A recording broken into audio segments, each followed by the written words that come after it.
Hello and welcome to this video about emissions factors. This video addresses 4 points related to emissions factors. It explains what an emissions factor is, as well as the different types of emissions factors. It explains how to enter monetary activity data, which you do when you use monetary emissions factors. And it explains when and how to add an emissions factor to the Humanitarian Carbon Calculator tool.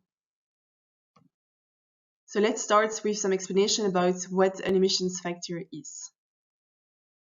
Emissions factors are used to convert activity data into emissions volume. So activity data reflects in quantitative units the activities performed by the reporting organization that result in carbon emissions.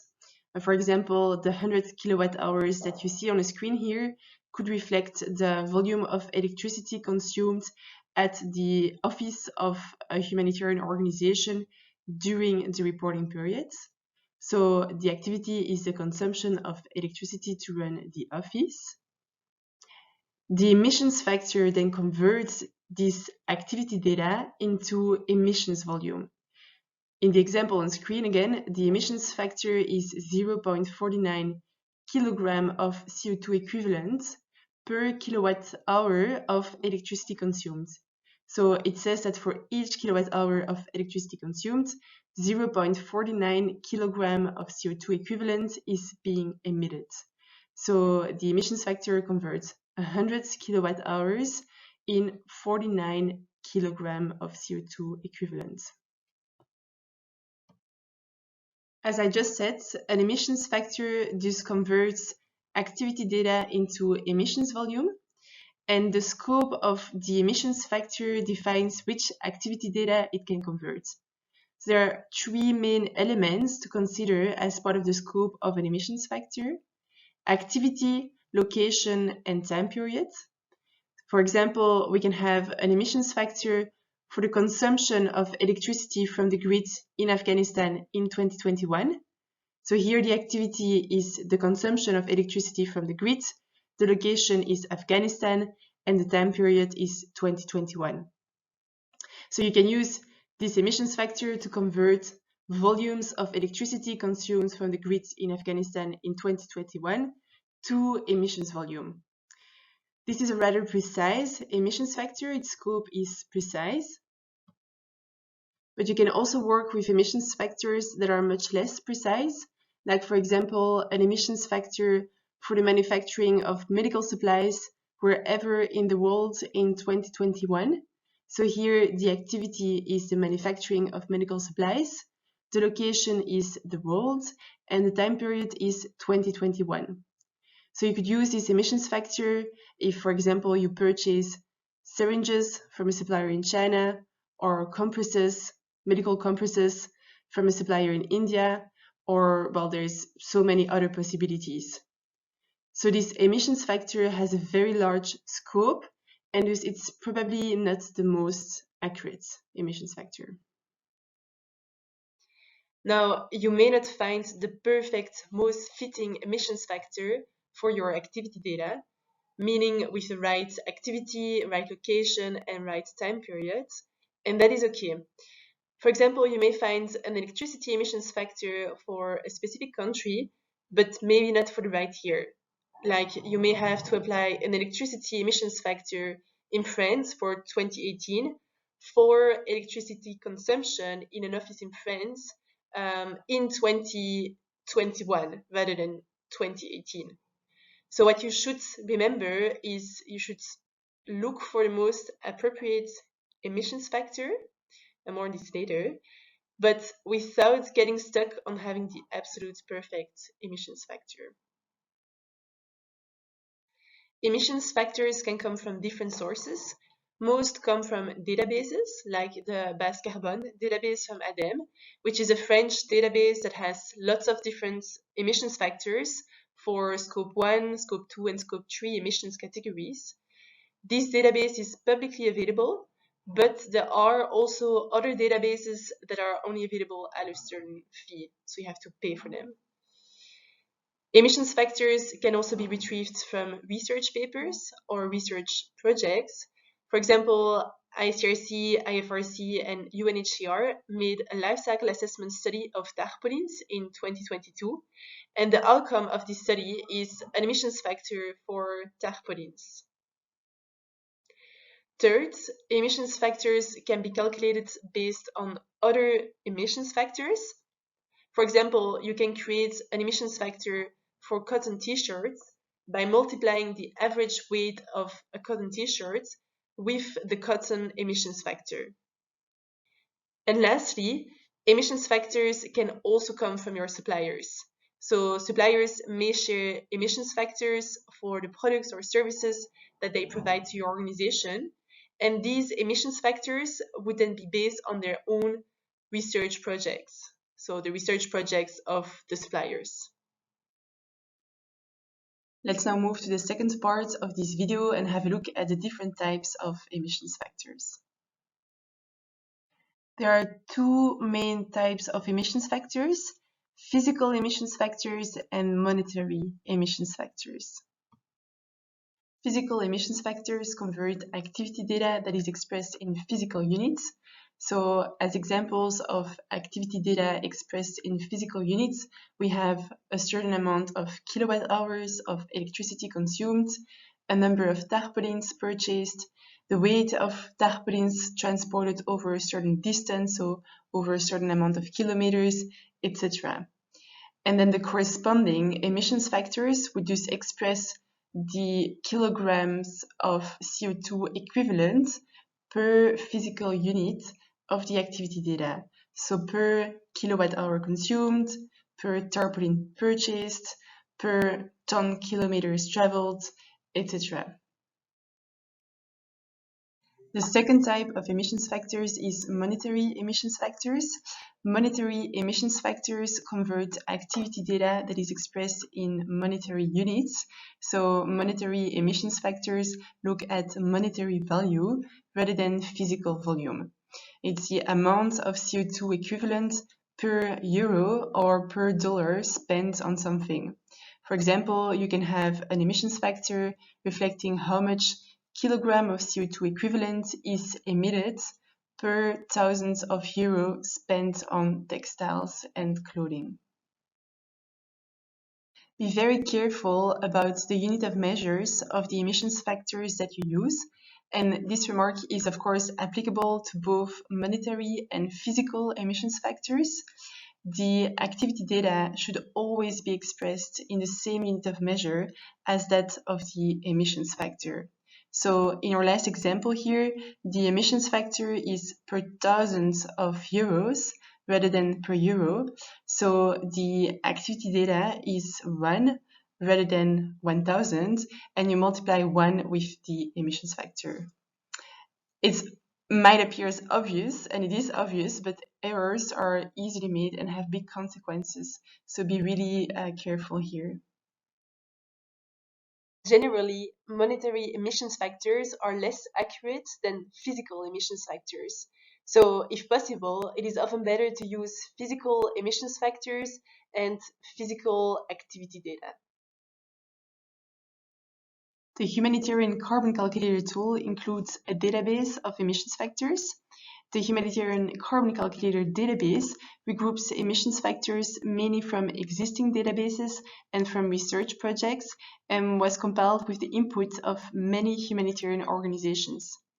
The database is both large and tailored to the humanitarian sector, and this is of great value for two reasons. One, the database saves organizations time and money looking for emissions factors, and two, the organizations using the Humanitarian Carbon Calculator tool would rely on the same set of emissions factors, and thus the results of their carbon accounting exercises would be easily comparable. This would then enable benchmarking exercises and consequently also help with the sharing of decarbonization strategies and best practices. Before moving to the next section, I wanted to show you the emissions factor database in the Humanitarian Carbon Calculator tool. So the last step of the tool is called emission factors, and it's the database of the tool. So you have lots of emissions factors here, more than 600, and you can use all of them, and you can also add new ones. And the last section of this video explains how to add new emissions factors here.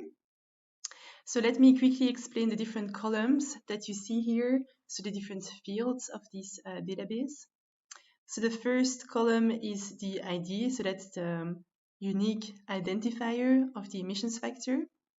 Then we have the category and subcategory of the emissions factor, which is useful to classify emissions factors and search through them. We have the name of the emissions factor, which indicates the activity that the emissions factor reflects.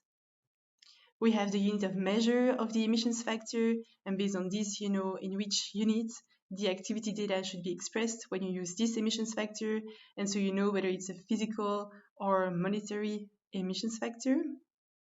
We have the source of the emissions factor. We have its year and its location. So remember, the three scope elements of an emissions factor are activity, location, and time period. So year reflects the time period, location is the location, and then the activity you would know based on the name of the emissions factor. Next, we have the uncertainty of the emissions factor. So this is further explained in the carbon accounting principles video. And then we have the emissions factor value. Let's now move on to the third part of this video, which is about how to enter monetary activity data. Monetary activity data should be used when you rely on monetary emissions factors. So there are a few steps that need to be followed to allow you to enter the monetary activity data in the Humanitarian Carbon Calculator tool. The first obvious preliminary step is to retrieve the monetary data from your accounting system, or maybe from invoices or receipts. Make sure to retrieve the amount without VAT or exclude the VAT from the amount yourself. What is VAT? Well, VAT is a value-added tax. It's a tax which most governments impose on sales, and in some countries it is named differently than VAT. Like in Malaysia, it is now named GST for Goods and Services Tax. And why do you need to exclude VAT from your monetary activity data? Well, because emissions factors don't consider VAT, and your activity data should always be aligned with emissions factors. Then you need to check that the currency of the activity data is the same as that of the emissions factor. And if that is not the case, then you need to convert the activity data to the currency of the emissions factor. The last step is an automated one, so you don't need to apply it yourself. It will be applied by the Humanitarian Carbon Calculator tool automatically. In case the year of the activity data is not the same as that of the emissions factor, then a global inflation rate will be automatically considered and will update the emissions factor accordingly. So update it to the value of the year, the reporting year. Let's look at one example. Imagine you purchased the equivalent of 1,000 euros of medical supplies in 2021. Let's say that this 1,000 euros still includes the VAT, which is 21% for this example. So the amount without VAT is 826 euros. Let's imagine that the emissions factor that you're using for medical supplies is expressed in US dollars rather than in euros. So you will have to convert the 826 euros to US dollars. And to do so, you have to use the average exchange rate of euros to US dollars, the average exchange rate over the year of 2021, which is when you purchased the medical supplies. So in our example, the exchange rate is 1.2 US dollars for 1 euro on average in 2021. So 826 euros thus becomes 991 US dollars. And this is what you will enter in the Humanitarian Carbon Calculator tool. Let's move on to the fourth and last part of this video, which is about when and how to add an emissions factor in the Humanitarian Carbon Calculator database. So when should you add a new emissions factor in the Humanitarian Carbon Calculator database? Well, there can be two main reasons. First, you can add a new emissions factor if you need to, because you need a certain emissions factor that is missing from the database. For example, imagine your organization operates in Nepal. It runs an office there, an office which consumes electricity. So you want to report the carbon emissions which results from the electricity consumption in the office of Nepal. But in the Humanitarian Carbon Calculator database, we don't have an emissions factor for the electricity consumption in Nepal. So you might do some research online or through some consultancy, find an emissions factor for Nepal and add it in the tool. Let's take another example. Imagine you purchase a very specific and uncommon item and you cannot find any emissions factor in the database for this item that your organization purchases. Well, then again, you would have to search for an emissions factor and add it into the tool. Another reason for adding an emissions factor in the database is if you have a more accurate or precise emissions factor than what is available in the database. For example, you could have a supplier that provides you an emissions factor for a product that you purchase from that supplier. Emissions factors coming from suppliers would always be more specific than what's available in the database because it is supplier specific.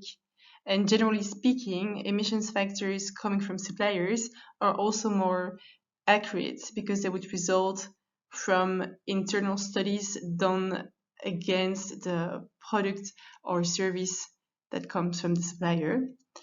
But in any case, it is always good to double check with your supplier what the emissions factor really represents and how it was calculated. Let's take another example, and this example I've used before. Imagine your organization is distributing a lot of cotton t-shirts and there is no cotton t-shirts emissions factor in the database. There is no cotton t-shirts emissions factor, but there is a cotton emissions factors. Then you could calculate a cotton t-shirts emissions factor by multiplying this cotton emissions factor with the average weight of the t-shirts you purchase, and then add this new emissions factor in the database. So basically what you do here is converting the cotton emissions factor in a new unit of measure, which would then later facilitate data entry.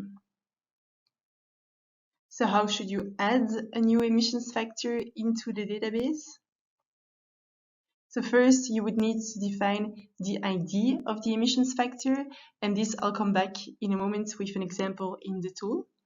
Then you should add this new ID into the database and specify all the required data for the new emissions factor. So basically fill in all the required fields. And again, I'll show an example in the tool in a moment. Note that you should never delete emissions factors from the database. The emissions factors might be used in other sheets of the tool. So by deleting an emissions factor, you might not just lose data, so lose the emissions factor, but also mess up the calculations in other sheets of the tool. You should also never change emissions factors in the database. If you need to change an emissions factor, please add a new emissions factor with a new and unique ID. So I'll now show one example of how to add a new emissions factor in the Humanitarian Carbon Calculator emissions factor database. Let's take the example of one humanitarian item for which we don't have any emissions factors in the Humanitarian Carbon Calculator emissions factors database, and also no emissions factors closely related. So this might be the case for highly specialized items. So let me already go to the right emissions category for this, which is goods and services. So how to add this new emissions factor? Well, first you need to get the emissions factor, and let's imagine in our example, that you got it from your supplier delivering this highly specialized item. So once you have this emissions factor, you can then add it. And what you should do is you should copy an existing line of emissions factor here from the right category and subcategory. And if you are adding a monetary emissions factor, then you should copy a line that has a monetary emissions factor in it. And why do you need to do that? Because these lines, they contain formulas. So it's important that these get carried over. And for monetary emissions factors specifically, they differ from physical emissions factors because they have an additional formula for inflation. So let's imagine that the emissions factor that I got from the vendor, the supplier, is a physical emissions factor. So I will have to copy a line that includes a physical emissions factor. So let's do this together. Let's go to the right category and subcategory. So I'm going to humanitarian products. And let me copy this line here, which is an emission factor for t-shirts, and it is a physical emissions factor. So in order to copy the line, you will have to extend all the columns, else it might not work.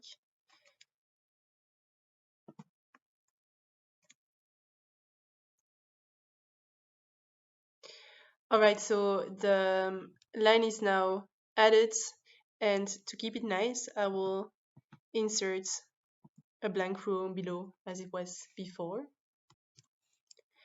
So next you'll have to fill in the emissions factor ID, which is a unique ID. And for that, you should follow the logical sequence from the database. So here I'm gonna name or give the ID 36032, which comes after 36031 for this new emissions factor. Then you have to fill in all the mandatory fields. So I'll take this out. The category and subcategory are already correctly filled in because I copied a line from the same category and subcategory. So next I have to mention the name of the emissions factor. So let me do that.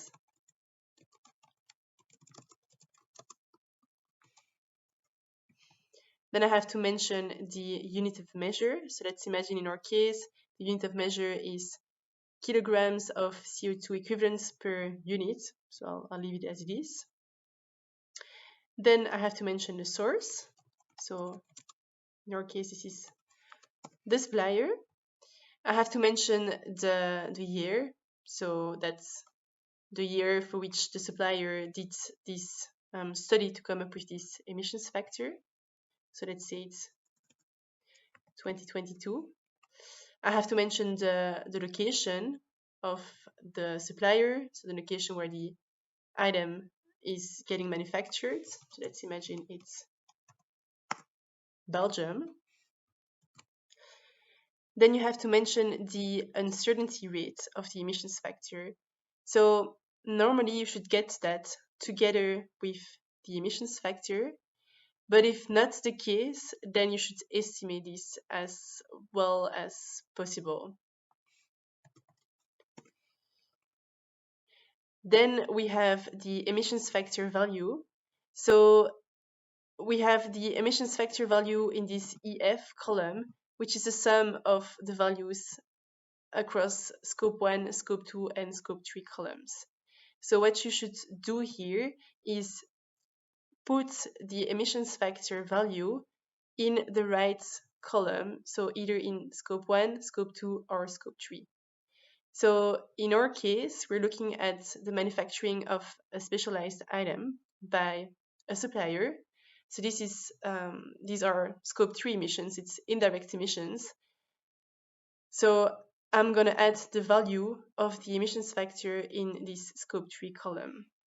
So let's imagine the emissions factor is equal to 10 kilograms of CO2 equivalents per unit. If the emissions factor was reflecting direct emissions, then you should put the value of the emissions factor in the scope 1 column. And if the emissions factor was reflecting the consumption of electricity or heating and cooling, then you should use the scope 2 column. Then you have to add here the source emissions factor name. So this is mostly relevant if you get the emissions factor from a database. But in this case, let's imagine that the supplier calls the emissions factor something like specialized item 1, 2, 3, 4, 5. That's how they identify this emissions factor. Then you should add your organization name, and you should do so because it will help you find back all the emissions factor in this database, all the emissions factor that you added yourself.